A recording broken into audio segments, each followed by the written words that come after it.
میرے مولا کو. داخل کو جنگل کے اندر دور سے انہوں نے دیکھا کہ ایک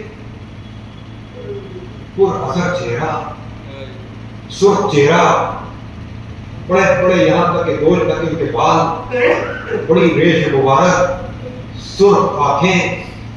عزیزوں وہ ایک عمل ایسا انجام دیتے ہیں کہ جن کا آپ سن کر کے آپ کے دل بے چین ہو جائیں گے.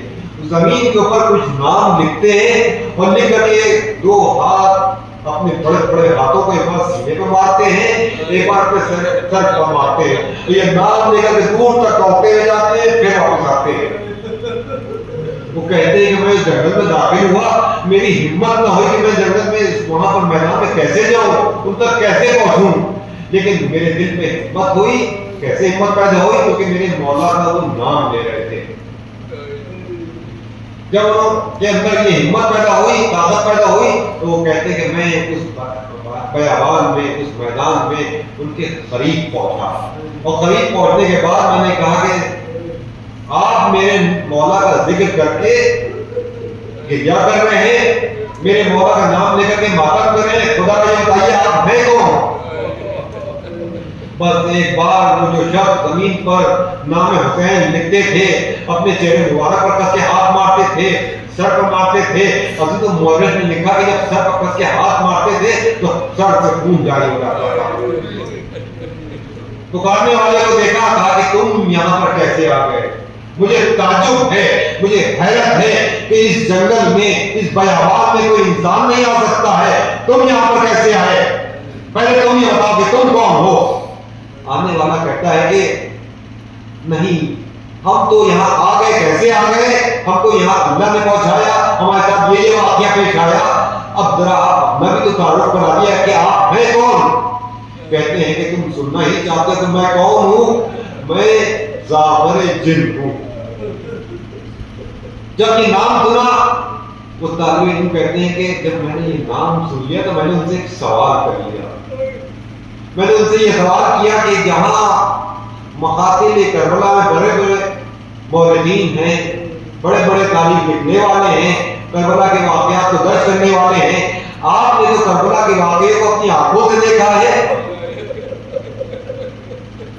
آپ تو وہاں پر موجود تھے، ذرا مجھے بتائیے کربلا میں ہوا کیا، اس سے بیان کیے. بس ذاکر جن کہتے ہیں کہ تم نے مجھ سے یہ کیا سوال کر لیا، میں تم سے کیسے بیان کروں، میرا دل ٹکڑے ٹکڑے ہو جا رہا ہے، میں کیسے اپنے آقا کے مسائل بیان کروں.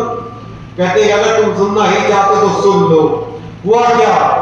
ہمارے گھر میں تقریب تھی، ہمارے گھر میں جشن تھا، لوگ اکٹھا تھے، مہمان جمع تھے، اور گھر میں دیگیں چڑھی ہوئی تھیں تاکہ مہمانوں کو کھانا کھلایا جائے کہ اتنے میں دو جن اٹھتے ہوئے آئے. آنے کے بعد ہماری ماں سے یہ بیان کیا کہ تمہارے گھر میں جشن منایا جا رہا ہے،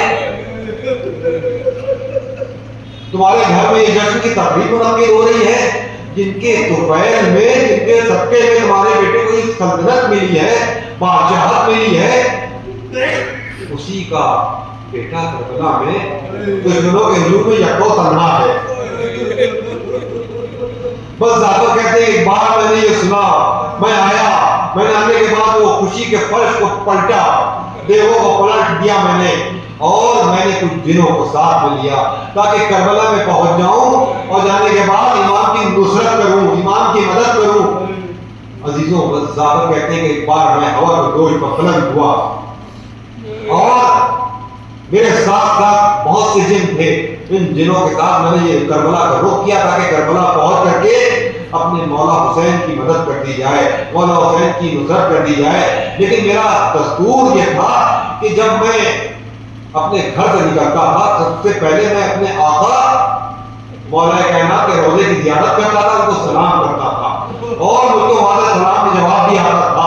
میں ہوا کے جوش پر بلند ہو کر کے میں نے نجف کا رخ کیا، نجف پہنچا. نجف پہنچنے کے بعد حسب دستور میں نے اپنے مولا کو سلام کیا، لیکن وہاں سے کوئی سلام کا جواب نہیں آیا. میں خود سمجھ کیا کہ میرے مولا میرے سلام کا جواب کیوں نہیں دے رہے ہیں، کیونکہ میرے مولا فقط نجف میں نہیں ہے، میرے مولا تو کربلا میں ہے. تو میں کربلا کی طرف پڑھا.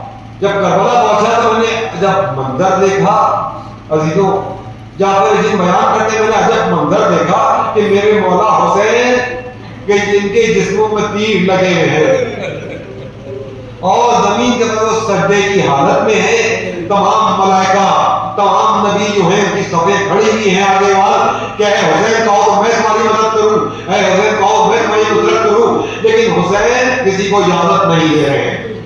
اسی عالم میں زمین کربلا کے پر اترا اپنے تمام گروہ کے ساتھ. اب میری کیا مجال تھی، کیا میری طاقت تھی کہ میں آگے بڑھتا، کیونکہ آگے وال تمام نبی تھے، تمام ملائکہ تھے، تمام مقربین تھے، ان کے درمیان میں کیسے آگے بڑھ جاتا. لیکن پھر جعفر کہتے ہیں کہ